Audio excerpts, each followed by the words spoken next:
conviendrait également d'ajouter d'après la tribune que la Sen'Eau c'est aussi et surtout la mauvaise, pour ne pas dire la piètre qualité de l'eau et ce qui coulerait de sources, souligné dans le journal du groupe des médias par Mignan Diouf du Forum Social du Sénégal, qui dit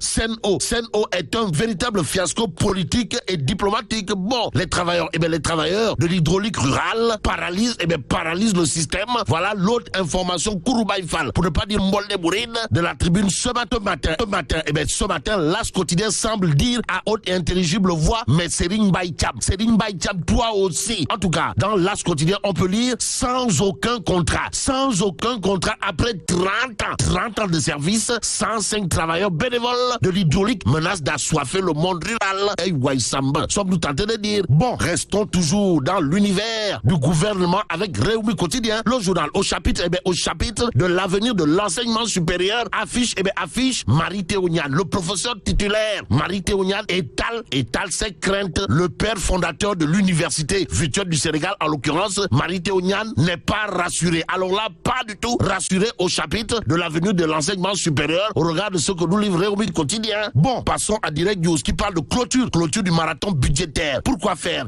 Pour nous dire que celui qui se fixe de nouveaux repères, c'est Abdoulaye Daouda Diallo,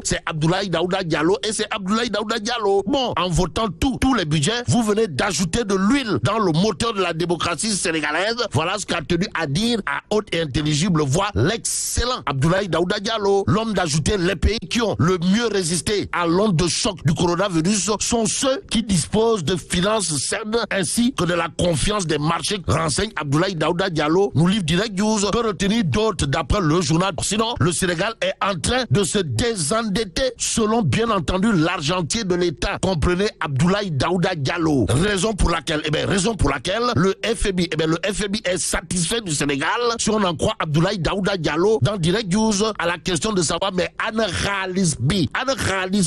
Direct News de nous renseigner 4 milliards de francs CFA pour payer les ex-travailleurs d'Air Afrique et 23 milliards de francs CFA pour l'assainissement de Touba. Voilà ce qu'a annoncé Abdoulaye Daouda Diallo. Nous renseigne Direct News. D'autres news autour de Abdoulaye Daouda Diallo sont à lire dans l'As quotidien. Le journal parle de croissance économique, histoire de nous renseigner que Ndeketeyo, il est prévu un taux de 5% en 2021 contre 3,7%. Y a-t-il lieu de faire du tourpi fait tout mbote? Pour l'instant, l'As quotidien parle des locales 2021. Pourquoi faire? Pour nous renseigner du pari risqué. Des ministres candidats. Est-ce à dire que ça sent le nef dans les cas, il y a des ministres candidats aux élections locales. Pour l'instant, Sud Quotidien s'arrête sur le dépôt des listes électorales, le bras de fer préfet, cour d'appel et entre autres, histoire de nous renseigner le diagnostic du Gradec. Et là, c'est l'excellent expert électoral. Comprenez Babacar Fall Gradec qui monte au créneau pour dire dans Sud Quotidien, le dépôt des listes a été caractérisé par le manque de maîtrise des procédures par certaines coalitions et la rigueur exercée par certaines autorités administratives. Et pour ceux qui relèveraient de la cassation des préfets, Babacar Fall Gradec, expert électoral chevronné de son état, de confier dans Sud Quotidien que la Cour suprême rende ses décisions en toute indépendance. Et c'est en toute indépendance que Babacar Fall, expert électoral de son état et membre du Gradec, de dire à haute et intelligible voix dans Sud Quotidien, ce bras de fer n'affectera nullement le calendrier électoral. Babacar Fall Gradec.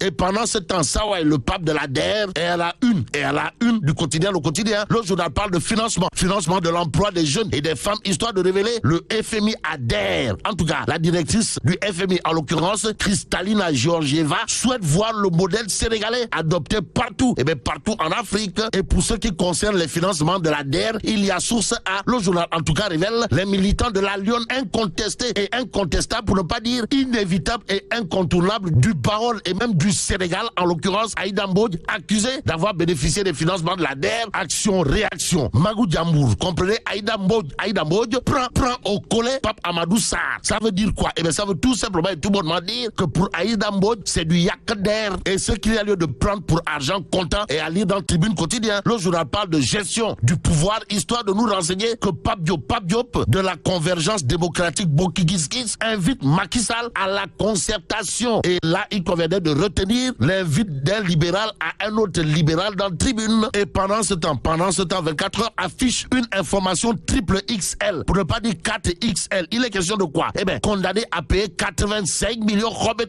pour abus de confiance, les frères Mansour et Babacar Dieye envoyés au New, c'est-à-dire en prison. Et à l'origine, de cette histoire, une contrainte par corps exercée par le docteur Ndeye Kati Fall. En tout cas, docteur Ndeye Kati Fall aura de quoi acheter un long sotou pour rire souka. Pourquoi? Bon, retenons tout simplement ce qu'indique le journal, à savoir, suite à un différend qui les avait opposés au docteur Ndeye Kati Fall, Mansour Dieye et Serigne Babacar Dieye avaient été condamnés par la cour d'appel pour abus de confiance. Et aujourd'hui, une condamnation qui est devenue définitive à la suite de l'arrêt numéro 9 de la Cour suprême du 20 février 2020. En tout cas, la Cour les avait condamnés à payer 35 millions de francs CFA pour Mansour Dieye et 50 millions de francs CFA pour Serigne Babacar Dieye à la plaignante qui leur avait servi une citation directe pour abus de confiance et abus de biens sociaux. Et finalement, tous les deux ont été arrêtés et envoyés en prison après que la dame ait exercé la contrainte par corps. En d'autres termes, ils sont hors d'état de nuire. Il sait qui? Eh bien, ce sont les frères Mansour et Babacar Dieye, envoyés aujourd'hui en prison par le docteur Ndeye Kati Fall, qui a infligé le régime de la contrainte par corps pour rentrer dans ses droits. Et c'est peut-être au nom de la loi qu'il conviendrait de terminer avec Vox Populi, le journal de renseigner en pleine expansion du variant Omicron en Afrique du Sud, Ramaphosa testé positif au Covid une semaine après avoir quitté Dakar. Et là, mais là, t'es donc de Tchei, Foudu Djabati. Bon, vive le Sénégal. Merci beaucoup Fabrice Nguema pour cette revue de presse que vous aurez tout à l'heure à 12h sur 89.7 Zik FM, la chaîne leader. Il est 7h passé de 29 minutes et c'est la fin de ce journal. Merci à tous de l'avoir suivi. On se retrouve dans quelques instants.